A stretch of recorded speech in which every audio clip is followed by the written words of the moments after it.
Welcome to the Boosted Volunteer Podcast. We share the stories of dedicated Booster Club volunteers and the tools and strategies they use to run successful booster clubs. We also have sought-out experts on fundraising, volunteer management, and running nonprofits to share best practices.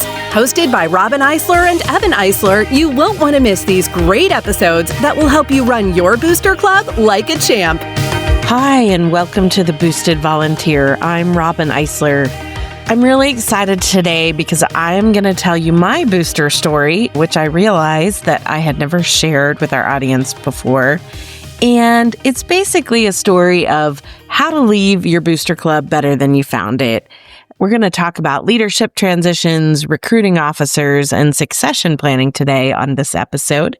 So I'm excited to share how I got started in the booster club world and a little bit about the ups and downs and ins and outs of what can go right and what can go wrong. So I hope you'll enjoy this journey today. So I was a freshman parent in my daughter's volleyball booster club when I was approached by one of the current officers of the booster club, and they asked me if I would be interested in serving on the board. I had been to a couple of booster club meetings, volunteered in the concession stand, done a few things like that. So I knew most of the people on the board, but I really wasn't a super volunteer at that point. So I was approached and they asked if I would be interested in serving on the board.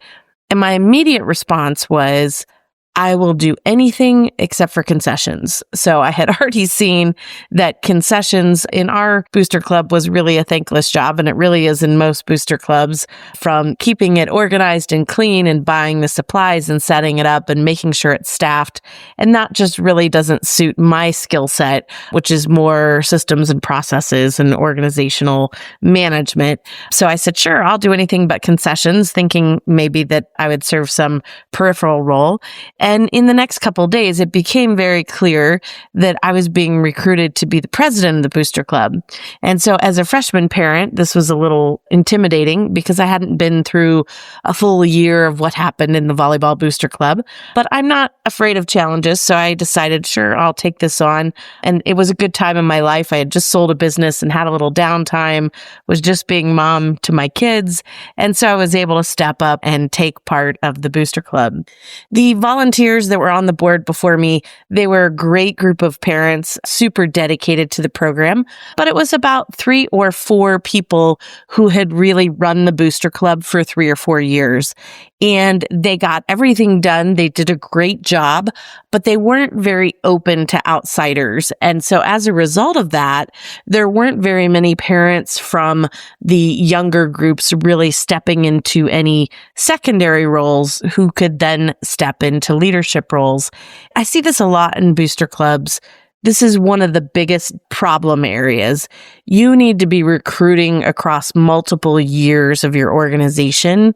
And so if you have a really strong parent group in one year, you need to be getting people in the year or two behind them, or you're going to end up when it's time for that really great board to leave to not have anyone to fill their shoes. So they had reached out to me to be the president. And at that point in time, there weren't really a lot of people to fill the additional roles in the organization. So that became one of my jobs. So I met with the current vice president. We had lunch and she handed me the binder. This binder had everything in it for the past 5 years or so of the booster club. And it had receipts for various things. It had a calendar of certain events that they did. It had some notes. There were some old budgets in it. So I didn't start from square one. I had some historical information, and that's critical when you take over the booster club because there's a lot that you can learn in that information, from what things did they do that were successful, what were not successful, what vendors did we use, how many people attended. So things like, we have our big season kickoff, and I didn't know, are we planning that for 50 people or 300 people? Well, in the binder, I was able to see that we had meals for 150 people. So that's probably how many people that were going to attend that event. The binder didn't give me any direction for transition or how to access the bank accounts or how to really run the booster club. So while it was helpful for some things, it didn't have a lot of information. And to be quite honest, the binder got lost. And when it got lost, all that historical information was lost. So it was something that I knew as I approached my role as leader of the booster club, I wanted to change that so that the historical information of the club could stay with the club. When I met with the previous vice president, I had some questions and I said, well, I think I want to change a few things. And she was very adamant. In fact, she closed the binder and said, well, this is how we do it. And I thought for a moment, I thought, well, how do I answer that? Because some of the things that had been being done in the organization were just inefficient. They hadn't moved a lot of things online yet. So there were still a lot of paper orders and checks being processed. And I said to her, look, I want to step into this role, but I don't have the time to run all over town and pick up checks and paper forms. So I'm going to need to change some things if I'm going to do this. And then she stepped back and realized that she was moving on and it was my time to step in the role. And we went from there. So then I thought, well, what's the next thing I needed to do? So the next step I took is I set up a lunch meeting with our coach and got together with her, talked about the goals of the program and the goals of the booster club and how we could make sure things were aligned. It was interesting because the previous board had never done this. In fact, they had told me not to talk to the coach, not to bother the coach. And I thought, well, how can I run an organization that supports what this coach does without interacting with her and without knowing her game plan so that we can make sure that we can support it? The coach and I continued that on for multiple years and had at least 2 meetings a year where we would sit down and make sure her plans for the program and my plans for the booster club were aligned. And it was really helpful in running the booster club. It was also really helpful in succession planning because in our program, the kids had to make the team and then the parents needed to be parents of kids that were going to make the team. So sometimes we had to have some difficult conversations about knowing who to point towards an officer role and that type of thing. One of the first things I did when I got started is I started looking for people to take on all the officer roles in the organization. And I was able to fill them all except for the treasurer. So I asked the previous year's treasurer if she would spend one more year on the board. She had a senior student. She was gracious enough to do it, which was really helpful to get us through that first year, especially because at that point in time, I wasn't super familiar with that role. And I wanted to make sure that we didn't have any financial problems. And then I started looking for people who were willing to rise up to take on a challenge. And so I started offering, first of all, just a regular meeting, which was not something we had been doing, but a meeting every month on the same day of every month at the same time. And then every few months we would do it on a Saturday. So some people who couldn't attend in the evenings could attend. And just that regular meeting got more people to attend the meetings. And I started to see who were those regular people that were attending the meetings that were interested in what was going on and were asking good questions. And then I would pull those people aside and say, hey, we have a member at large position open. Would you be interested in filling that role? And that role, it really doesn't have a whole lot of responsibilities except for when somebody needs some help, you'll step in and help them. But it's a great role to get somebody's commitment to be on the board and to get them started thinking towards being a booster club officer. I also looked for people at various levels in the organization. So by levels, I mean, did they have a student that was a freshman, a sophomore, a junior, a senior? Because I wanted to make sure that we had multi-levels, multi-grades represented. And that was just for stability in the booster clubs so that it didn't happen like I happened where I became a freshman parent who was president. It was good for the next 3 years. But after that, it was going to be a problem if all of us were senior parents and we all left in the same year. So then the next thing we did was we defined the roles. So there had been some loose definition, mostly that the vice president handled the sponsorships and there was a head of concessions, but not very many other roles were defined. So we walked through all the board positions, and in our board positions, we had president, vice president, secretary, treasurer, and 2 members at large. And then we also went ahead and created some committees. Now, your bylaws may or may not allow you to do that, but in our bylaws, we are able to have the 6 officers, and then we have the committees. By putting people in those roles, you do a couple things. One, you define the role, so you give them accountability for that and responsibility for that. So when I make you the chair of concessions, you are now head of that part of the booster club, and all of those responsibilities shift to the chair. So it's a great way to get people to step in and give them their accountability and their responsibility all in one. And people love to volunteer, but sometimes if they don't know what they're in charge of or what they're supposed to be doing, they'll quickly pull back and go, you know what, I'm really not going to do this. So if you take those roles and define them and say, this is who's going to be in charge of this and these are the duties, it really helps give people some definition, and then they're more likely to step into those roles. The other thing we did is we defined the time commitment and when those roles took place. So, for example, we had some roles in our booster club that happened in the beginning of the season. So if you were concessions, for example, you did a lot of work early in the season, and then you had consistent work during the season.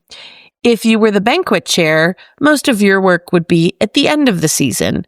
Sponsorships would happen during the summer.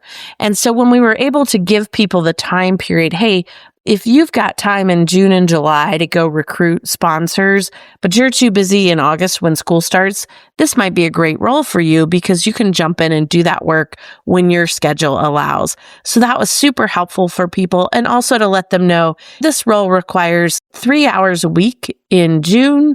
And then in August, it's going to be about 10 hours a week. And that let people know, okay, this is when the busy time for this role is. And I know whether or not I can commit to that time. One of the things I also looked for are small business owners. Small business owners have usually a unique set of skills. They've got some good marketing, some finance, usually some time management skills.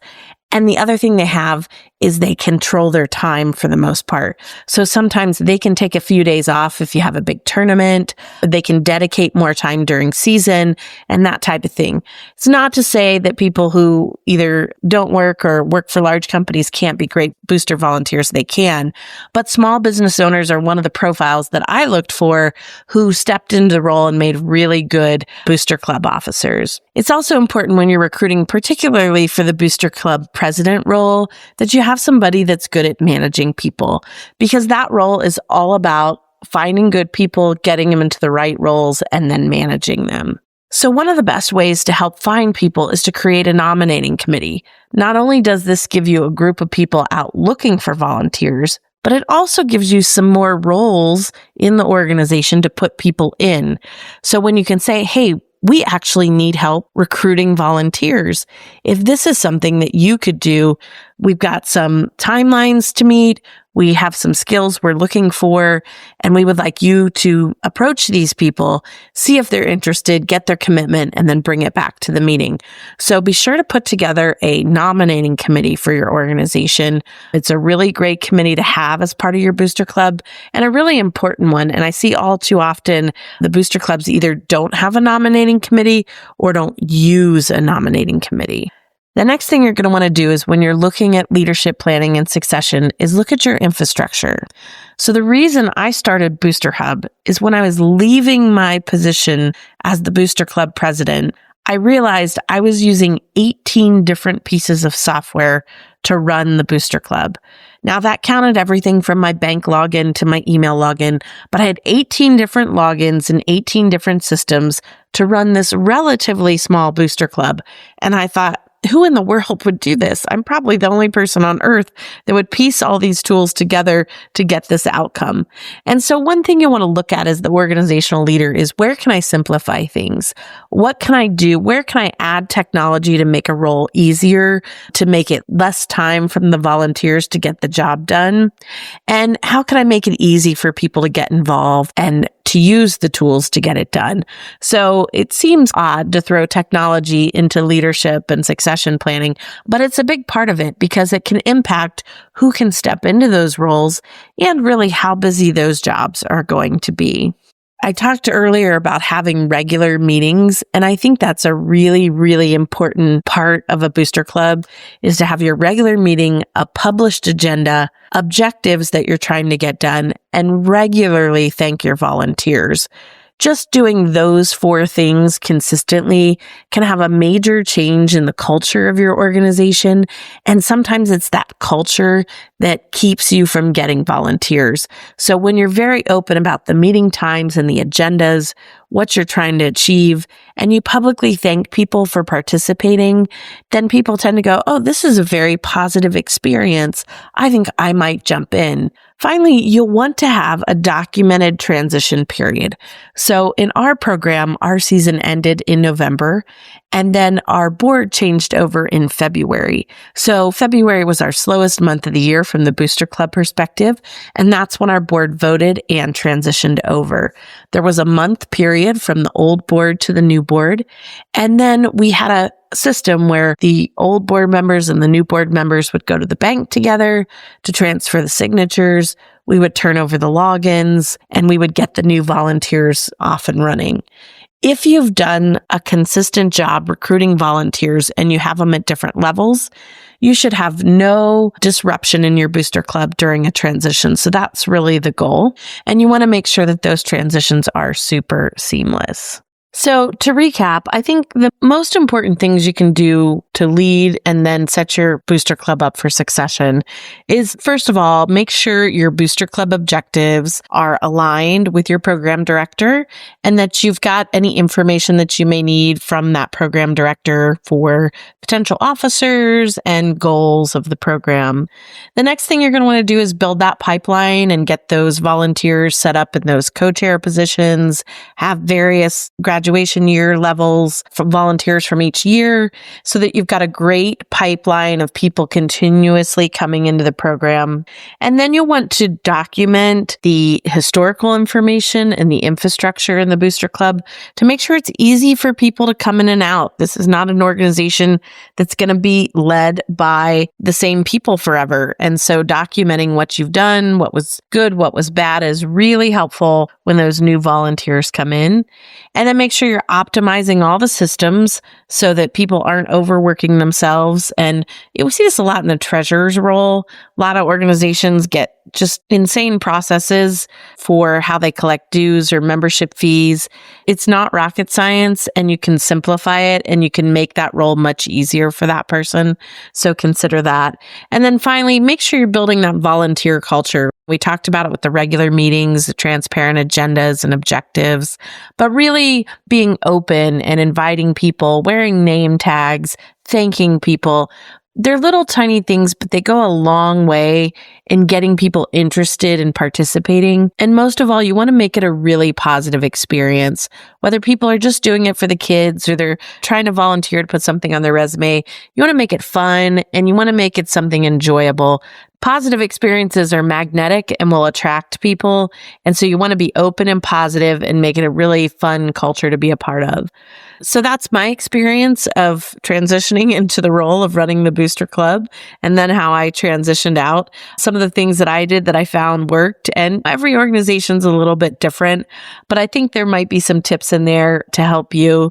If you're ever stuck on what to do in your Booster Club, use some of our resources at boosterhub.com, or always feel free to reach out to us. You can shoot us an email, team@boosterhub.com. We've seen a lot of things in the Booster Club environment, and so we may have some suggestions for you how to navigate some tricky situations or how to grow people in the right roles. Thank you for what you do, and we look forward to talking to you on the next episode. The Boosted Volunteer is brought to you by Booster Hub. To find out more about Booster Hub and how our app can help you improve communications, increase engagement, raise more money, and manage your Booster Club responsibly, visit www.boosterhub.com. And then make sure to search for Booster Club Podcast in Apple Podcasts, Spotify, and Google Podcasts, or anywhere else podcasts are found. Make sure to click subscribe so you don't miss any future episodes. On behalf of the team here at Booster Hub, thanks for listening.